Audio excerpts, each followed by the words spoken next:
Olá, tudo bem com você? Seja bem-vindo ao canal El Mensageiro. Eu sou Manuel Caetano. Neste trimestre, estamos estudando o livro de Efésios. Vamos compreender qual a mensagem Paulo de Tarso deu para o povo de Efésio. Se você não é inscrito neste canal, se inscreva, compartilhe com seus amigos, deixe o seu like. Se puder, faça um comentário. É relevante para o nosso canal. Bem, nesta semana, meu PC deu problemas. Ele ficava no eterno boot e não saía disso. Eu tive que formatar e depois reinstalar todos os programas, além de refazer os gráficos. Como o meu PC é muito antigo, muitos programas novos não funcionam ou então pesam muito e a edição se torna demorada. Antes de entrarmos na lição, vamos orar e pedir a orientação do melhor professor, que é o Espírito Santo, o verdadeiro autor da Bíblia. Se puder, curve sua fronte e vamos orar. Senhor Altíssimo que está nos céus, nós te agradecemos por tudo que o Senhor tem nos dado, mesmo não merecendo. Pedimos perdão de nossos pecados. E agora, Senhor, nós vamos estudar a escola sabatina. Por favor, esteja presente para que eu e aquele que estiver assistindo tenha compreensão e possa ensinar também aos seus amigos. Nós te pedimos em nome de Jesus Cristo. Amém. A lição desta semana tem como título O grandioso plano divino centrado em Cristo. E o verso para memorizar é Efésios 1:3. Bendito seja o Deus e Pai de nosso Senhor Jesus Cristo, que nos abençoou com todas as bênçãos espirituais nas regiões celestiais em Cristo. Esta expressão de louvor introduz uma das passagens mais sublimes das Escrituras, às vezes referido como o portal do louvor. Efésios 1:3-14 trata de maneira pela qual a graça divina é revelada e apresenta as promessas do amor redentor de Deus e os gloriosos privilégios da igreja. Esses versículos podem ser vistos como um esboço do plano de salvação. Vamos estudar Efésios capítulo 1, dos versos 3-14. Os versos 1 e 2 já estudamos semana passada. Então, nessa lição, vamos estudar verso a verso, entender o que Paulo realmente quis dizer.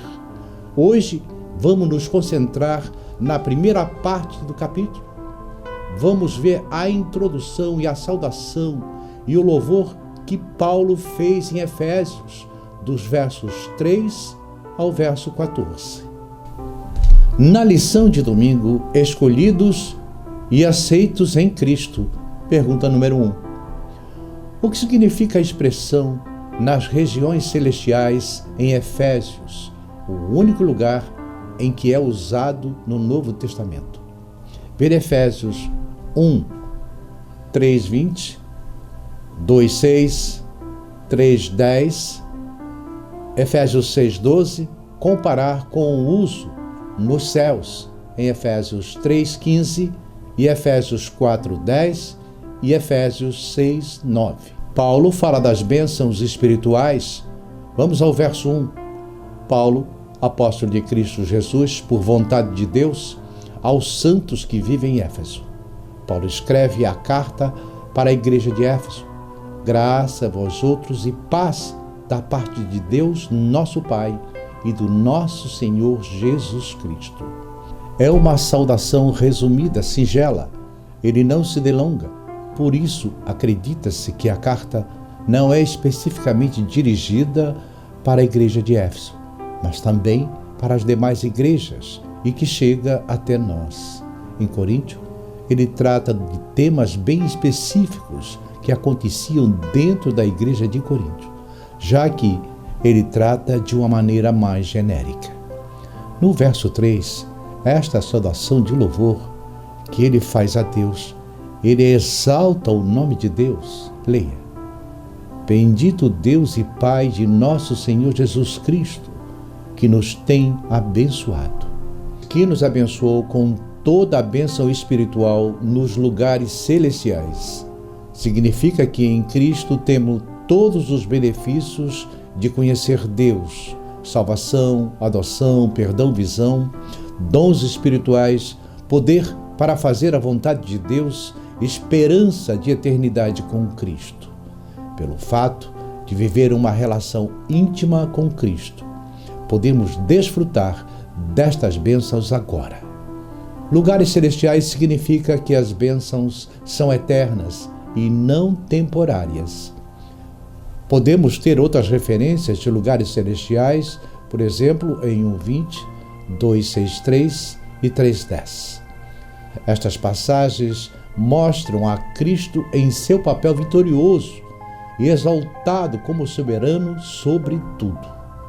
Então, podemos responder à pergunta número 1 que nós acabamos de ler: os lugares celestiais, os poderes espirituais, é o céu, a habitação de Deus, onde estão os poderes celestiais, onde Cristo é exaltado por todos os seres celestiais e por nós, pois Cristo, como disse, está sentado à direita do Pai.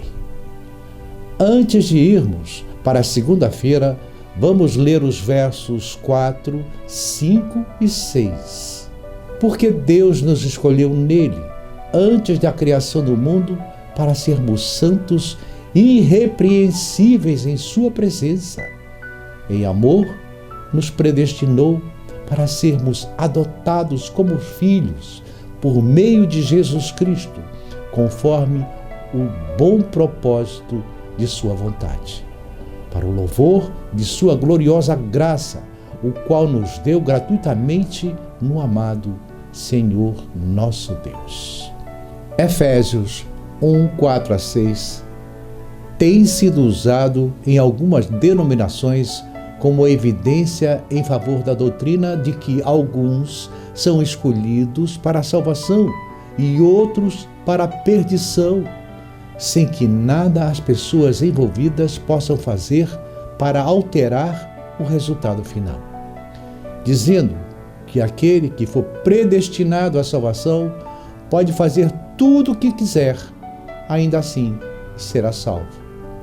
Os predestinados à perdição, por mais que sigam o caráter de Cristo, por mais que ele amem a Deus e obedeçam seus mandamentos, ainda assim estarão destinados ao lago de fogo. Isso começou com Santo Agostinho. É muito efetizado na Reforma Protestante com Calvino. Então, os nossos irmãos presbiterianos valorizam muito o tema da predestinação, a ponto de não acreditarem no livre-arbítrio. Nós, adventistas e muitas denominações, acreditamos no livre-arbítrio. É verdade que esses versículos se referem à predestinação ou designação de certos eleitos desde antes da fundação do mundo para serem adotados como filhos de Deus, mas não diz nada sobre os escolhidos para a perdição. Os eleitos também são chamados de nós, isto é, os cristãos que pela fé aceitaram o Senhor Jesus Cristo, quando o plano de salvação foi traçado. Antes da fundação do mundo, foi decidido que aqueles que se conformassem com as condições do referido plano seriam novamente considerados filhos de Deus. E o desejo de Deus era que todos aceitassem o plano e fossem salvos. Tito 2:11, 1 Timóteo 2:4, 2 Pedro 3:9, sobre esse assunto da predestinação, podemos ver em Romanos 8:29. O nosso professor Rodrigo Silva tem um programa sobre esse assunto. Eu vou deixar o link do vídeo nos comentários. Vamos então para a parte de segunda-feira. Redenção cara, perdão abundante. Pergunta 2. Leia Efésios 1, 7 e 8.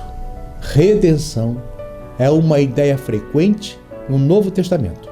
Compare o uso deste conceito em Colossenses 1, 13 e 14, Tito 2, 13 e 14 e Hebreus 9, 15.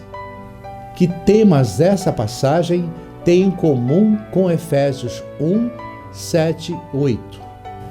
O tema da redenção dos pecados, vamos ler em Efésios 1, 7 e 8. Redenção é uma ideia frequente no Novo Testamento. Compare o uso desse conceito em Colossenses 1, 13 e 14, que é dito a mesmíssima coisa, que a redenção e a salvação significam o perdão dos pecados. Depois em Tito 2, 13 e 14. Enquanto aguardamos a bendita esperança, a gloriosa manifestação do nosso grande Deus e Salvador, Jesus Cristo.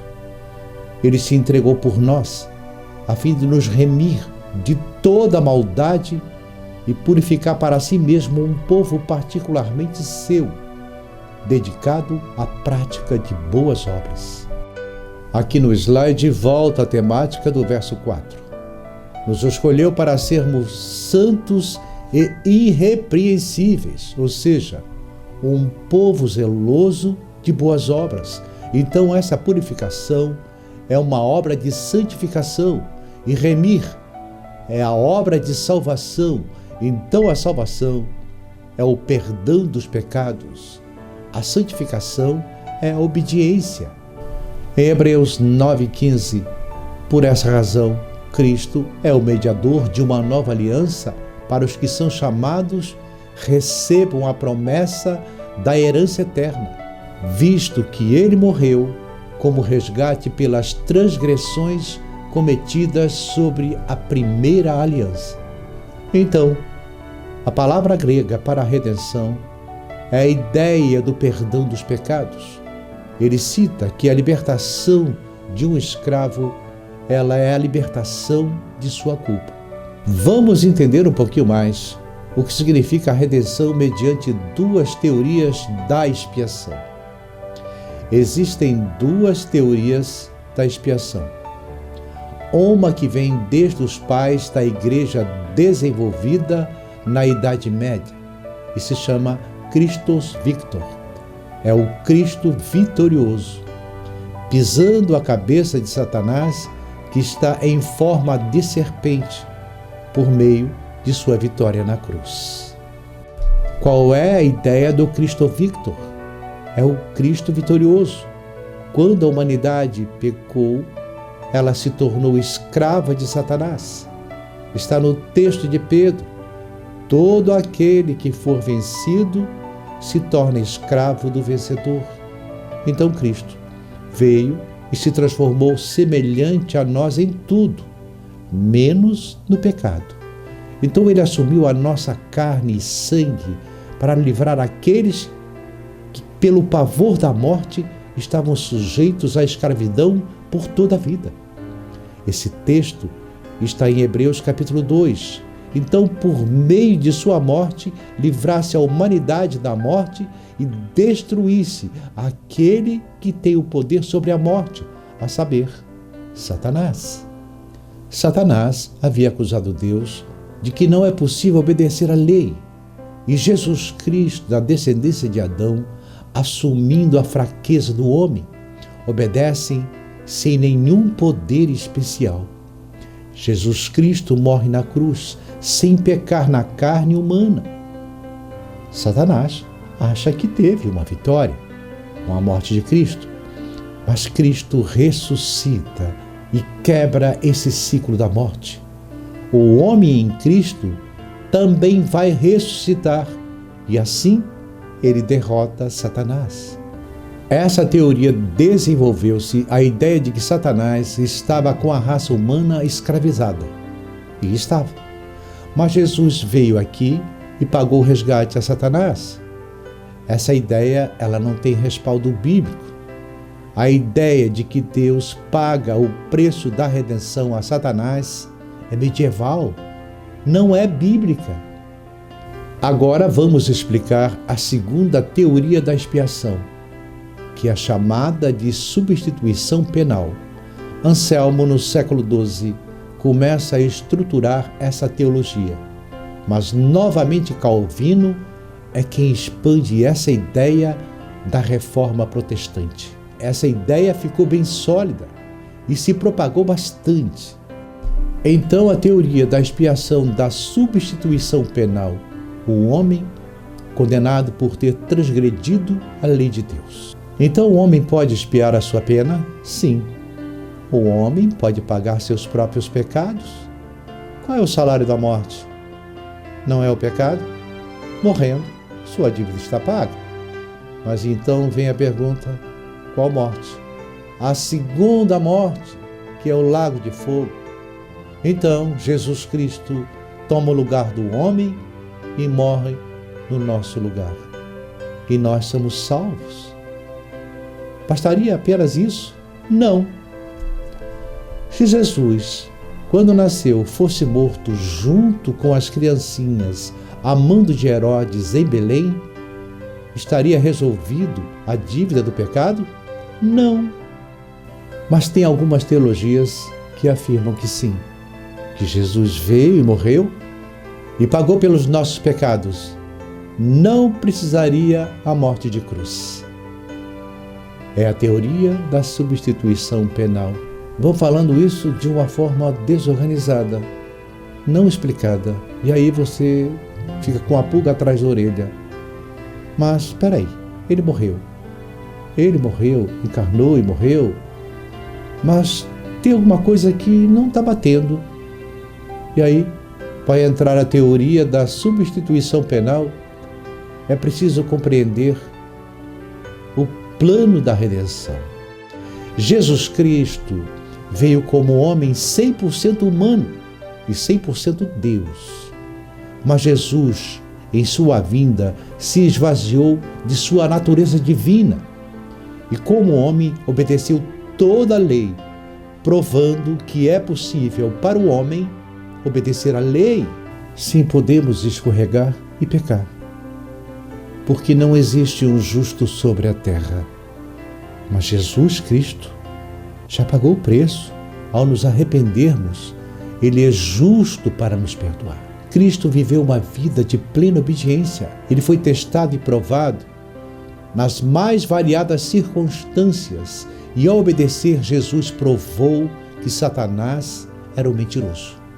Jesus, ao passar nos testes, merecia a vida. Quando Adão foi reprovado, Jesus Cristo merece viver para sempre. Agora, o que acontece no Getsêmani? Deus colocou toda a nossa culpa sobre Jesus no Getsêmani. Jesus recebeu a ira de Deus pelos nossos pecados. Jesus derramou lágrimas e suor de sangue. Podemos imaginar Deus Pai dar o seu amado Filho à humanidade e ser massacrado, escorraçado, humilhado, levar sobre seus ombros todos os pecados da humanidade sem ter culpa alguma? Jesus corria o risco de falhar e não poder mais voltar para o céu na presença do Pai. Que dor terrível!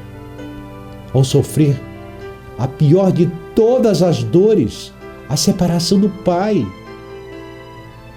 quando Ele declarou: meu Deus, por que me abandonastes? E nos últimos instantes Jesus diz ao Pai: Tetelestai, está consumado. Nas tuas mãos entrego o meu espírito. É isso que permitiu a Adão ser perdoado. Eu e você e toda a humanidade, nossa dívida passada já foi paga com o sangue de Jesus. Agora estamos habilitados a tentar uma segunda, uma terceira, uma quarta chance, até acertar e poder ser reintegrado à família. Veja agora o nosso gráfico. O homem desobedeceu, merecia a morte. Cristo obedeceu o que ele merecia, a vida. Isso é justo. O salário do pecado é a morte. Agora Cristo obedeceu. E o que Cristo merece? A vida. E o que está escrito em Levíticos 18:5, que diz: cumprindo os mandamentos, por eles viverás. Mas Cristo recebe a morte, que o homem estava destinado para que o homem pudesse receber a vida que pertencia a Cristo. Então, essa é a ideia de substituição. O pagamento foi feito à lei. A dívida era para com a lei. Então, Jesus fez o pagamento à lei de Deus, porque Ele é o legislador. Aqui está Cristo, oferece seu sangue às justas reivindicações da lei, a morte. A morte de Cristo é a vida a nós pecadores, mas isso não é automático. Nós precisamos cumprir a lei para sermos habilitados pela operação do Espírito Santo, pela graça divina. Vamos agora para a terça-feira, o grandioso plano divino centrado em Cristo.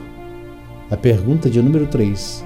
Qual é o plano de Deus para a plenitude dos tempos e qual é o seu alcance? Vamos ler então Efésios capítulo 1, versos 9 e 10. Desvendando-nos o mistério de sua vontade, segundo o seu beneplácito que propusera em Cristo. Então ele vai desvendar esse mistério. Qual mistério? O mistério que estava oculto na primeira dispensação. Agora, na segunda dispensação, ele é revelado. Cada vez mais, nós vamos perceber que esse mistério de Cristo, o Evangelho, sendo revelado em tons ainda mais marcantes e gloriosos de fazer convergir nele, na dispensação da plenitude dos tempos, todas as coisas, tanto no céu como na terra. Mas como entender aqui o verso 10? A primeira coisa é entender a palavra dispensação. Dispensação é um período, é uma era, e a Bíblia divide a história da redenção em duas. Eu falo novamente, em duas dispensações, e por isso que temos duas alianças. No livro Desejado de Todas as Nações, página 418, essa profecia repetiram os judeus muitas vezes nas sinagogas, aplicando-a ao Messias que havia de vir. Cristo era a pedra de esquina de dispensação judaica e de todo o plano de salvação. Agora, o mesmo livro, na página 149, o profeta João foi o elo que ligou as duas dispensações. Como representante de Deus, apresentou-se para mostrar a relação da lei dos profetas para com a dispensação cristã. Então, existem duas dispensações. A dispensação judaica, que está ligada ali à lei de Moisés, que está ligada à antiga aliança, a lei do Sinai e o concerto do Sinai. E temos a nova aliança, a nova dispensação, a dispensação cristã. Veja que esse outro texto que está em Evangelismo, página 273. Ao estabelecer o rito sacramental para substituir a Páscoa, Cristo deixou para a Igreja um memorial de seu grande sacrifício em prol do homem. Fazei isto, disse ele, em memória de mim. Era esse o ponto de transição entre as duas dispensações e suas duas grandes festas. Uma iria terminar para sempre, e a outra, ele acabava de substituí-la e continuar através dos séculos como memorial da sua morte. E por fim, Primeiros Escritos, página 133. Não bastante, as apostasias da era judaica, esta se iniciou e encerrou como especial manifestação do Espírito de Deus. E não é razoável supor que a era cristã, cuja luz, comparada à anterior dispensação, é como a luz do sol em comparação com os tênues raios da lua. comece em glória e termine em obscuridade. Então eu estou focando aqui no termo dispensação. Então havia um cronograma, havia um calendário que dizia quando o Messias seria ungido e quando o Messias seria morto. Então a profecia das 70 semanas fala sobre o Messias. Quando ele se cumpre, inicia-se uma nova dispensação, a dispensação da igreja. Fim da dispensação judaica, inicia-se a dispensação cristã, onde judeus e gentios serão unidos em um mesmo corpo, que é o corpo da igreja, que é o corpo de Cristo.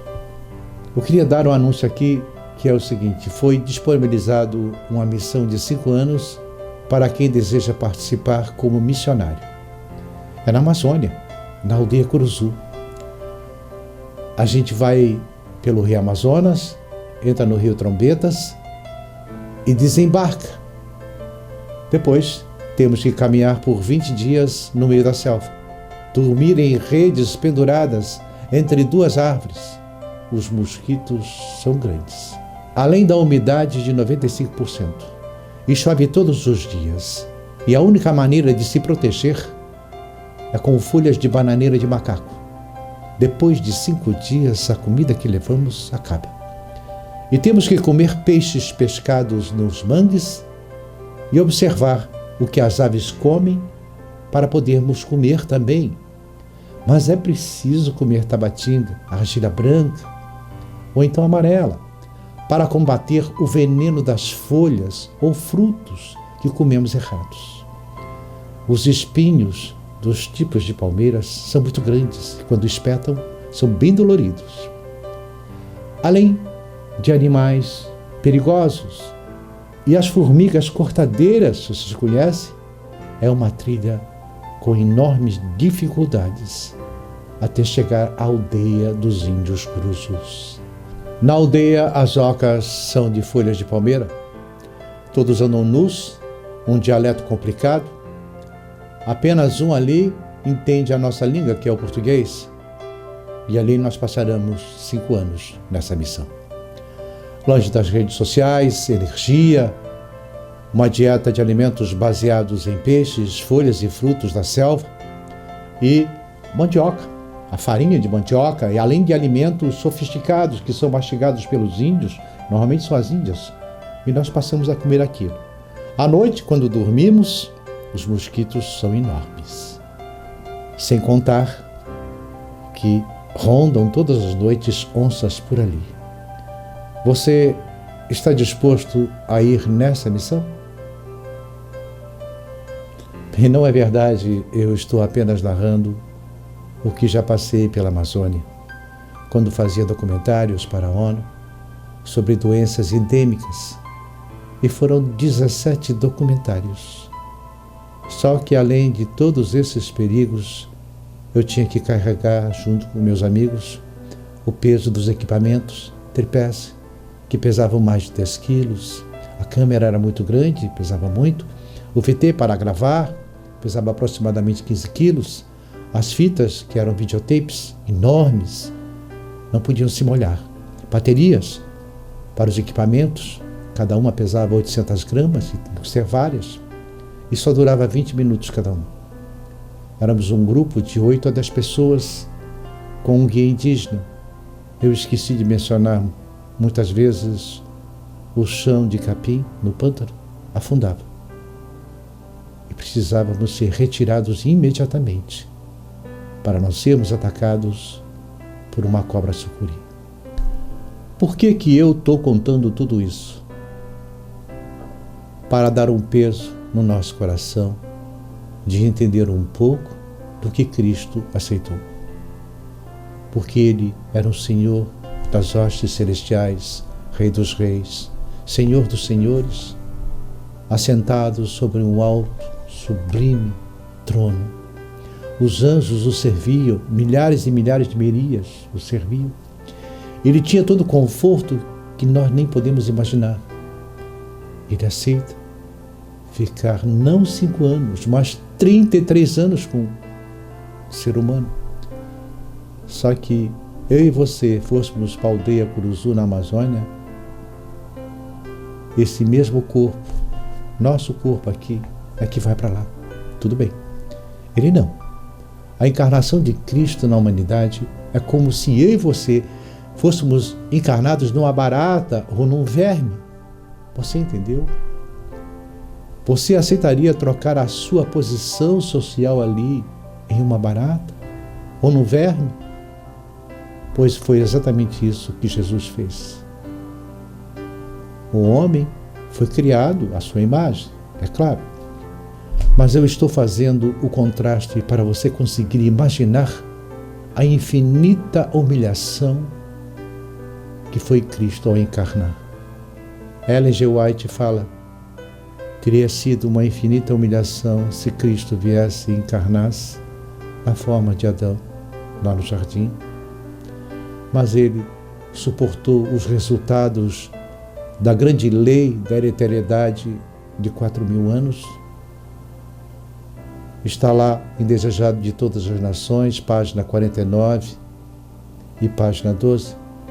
Em primeiro lugar, ele veio a este mundo para reivindicar o caráter de seu pai.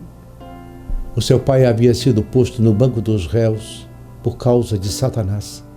Então, no primeiro momento, ele vem reivindicar que Deus é amor. No segundo momento, ele vem resgatar o pecador. Essas duas obras que Jesus vem fazer, então ele depois morre e tem a sua ressurreição gloriosa. Quando os homens rebeldes e Satanás pensavam: agora vamos retê-lo na tumba. Mas ele ressuscitou. Ele está aí do seu lado para te ajudar.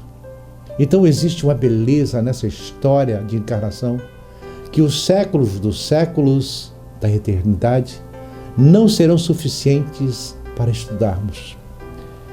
Ele se arriscou para que você olhasse e falasse assim: o Cristo na cruz me constrange o meu coração, ele me atrai, a minha simpatia se condói com ele, eu não acredito que ele fez isso por mim, eu vou abandonar esse pecado, aquele pecado, eu quero servi-lo. Senhor Jesus, eu não consigo, mas o Senhor conseguiu, ajude-me na minha falta de fé.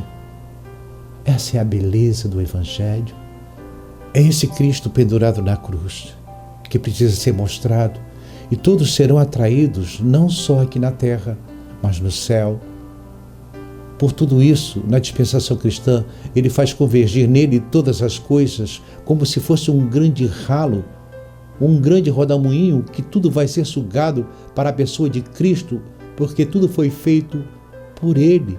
Vivemos e nos movemos nele, tudo é para ele. Então, tanto no céu como na terra, tudo converge para Cristo. Vamos para a quarta-feira, vivendo para o louvor da sua glória. Por que ele fez tudo isso? Para sermos o louvor de sua glória. Aí, nós temos a pergunta 4. Compare os usos do conceito da herança de Efésios 1, porque esse conceito é importante para Paulo. Então vamos ler aqui Efésios 1:11. Nele digo, no qual fomos também feitos herança, propósito de Deus é oferecer a salvação ao mundo, tal como planejou, como tempos atrás. Deus é soberano e tem o controle. Efésios 1:14, o qual é o penhor de nossa herança até o resgate de sua propriedade. O Espírito Santo é o selo de Deus de que lhe pertencemos, e seu depósito, ou penhor, nos garante que fará o prometido. Agora o verso 18. Iluminados os olhos do vosso coração, para saber disso, qual é a esperança do seu chamamento, qual riqueza da glória da sua herança, a glória de Cristo. A nossa esperança é a total segurança da vitória através de Deus, que nos vem pelo Espírito Santo, que obra em nós. Então, esses textos nos fazem entender que a herança somos nós. Nós somos a herança de Deus. Veja agora Efésios 5, verso 5. Saber, pois, isto nenhum incontinente ou impuro ou avarento, que é idólatra, tem herança no reino de Cristo. Ou seja, nós somos a herança de Deus, mas nós também seremos herdeiros das bênçãos de Deus. Hoje já gozamos das bênçãos espirituais. Quando vier o reino da glória, aí teremos as bênçãos materiais na nova terra. E você pode responder isso. Por vezes a herança é que nós vamos herdar as riquezas, os privilégios que nós vamos ter.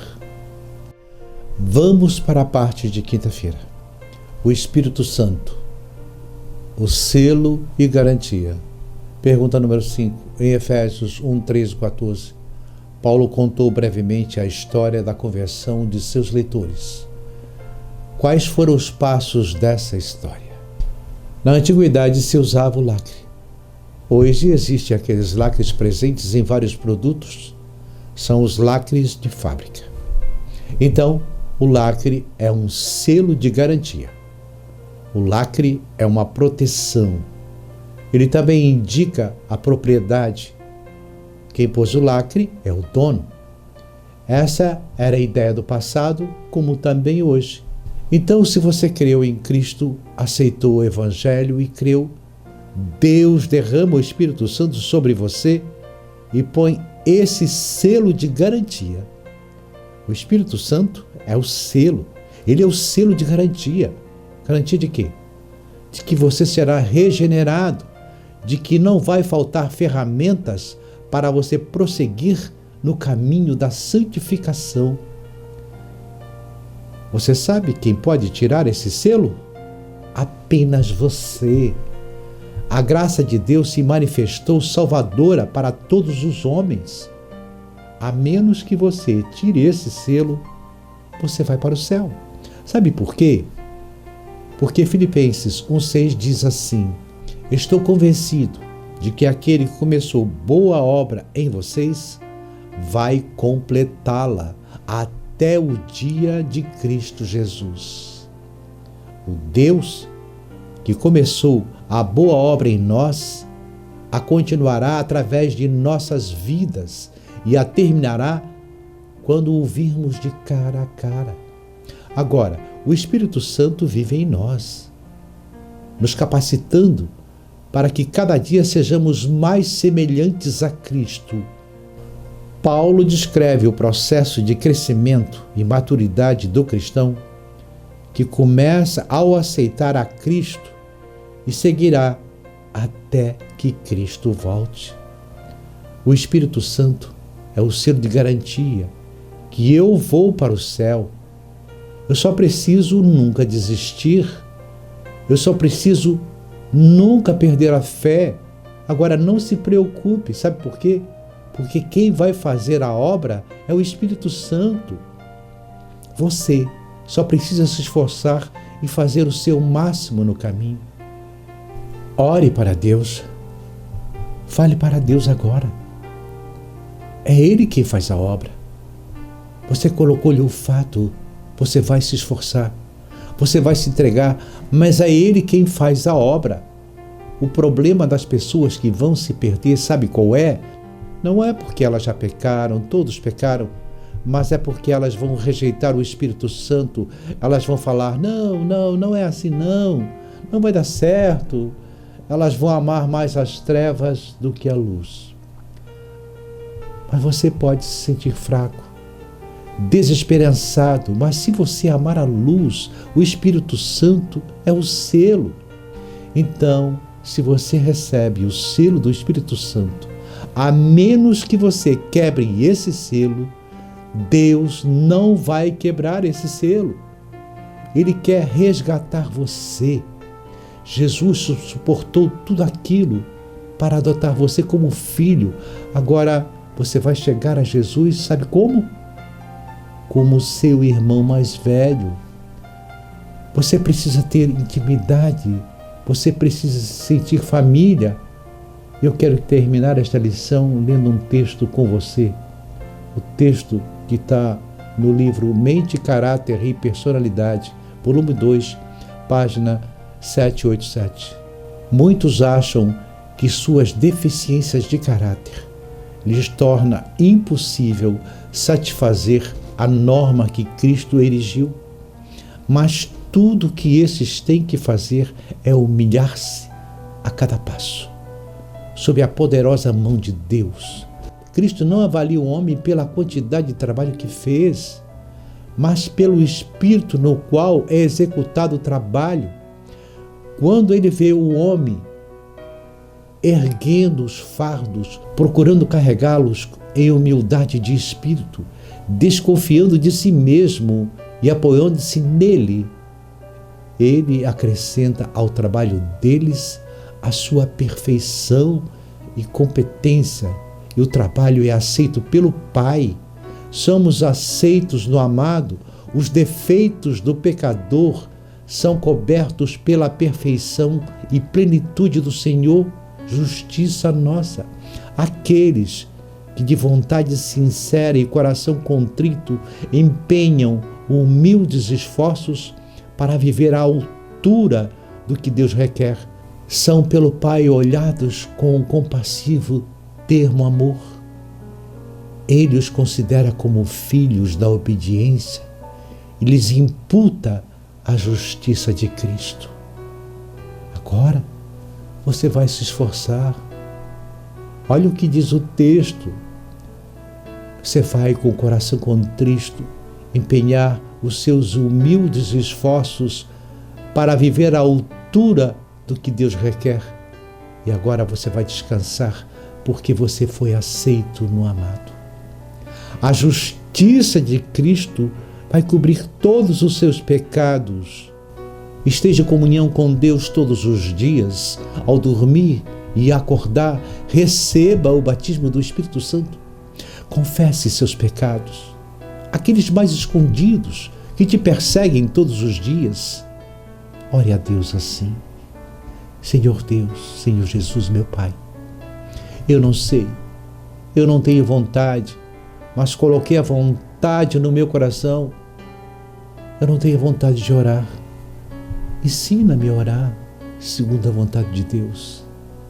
Eu quero ter uma vida de oração. Eu quero ter o poder. O Espírito Santo vai te ensinar. Ele está aí do seu lado. Pai, eu pequei, eu fumei, eu bebi, eu falei palavrão, eu cobicei a mulher do próximo, eu roubei, eu não leio mais a minha Bíblia, eu não oro, Senhor. Eu gosto desse pecado, eu gosto daquele outro. Eu não tenho força para largar. Eu quero ler a Bíblia, eu quero estudar. Eu não tenho força, Senhor. Eu não consigo perdoar. Incline, Senhor, os teus ouvidos para mim. Ouça a minha confissão, dê-me o seu perdão, a sua misericórdia. Faça a sua obra em mim, me renove. Eu estou em suas mãos, Senhor. Em nome de Jesus Cristo, seu Filho amado. Ele é Deus. E Deus fala para você: tu és meu filho. Tu és meu filho. Ele te aceita como filho. Agora você vai se esforçar. Em nome de Jesus Cristo. Amém.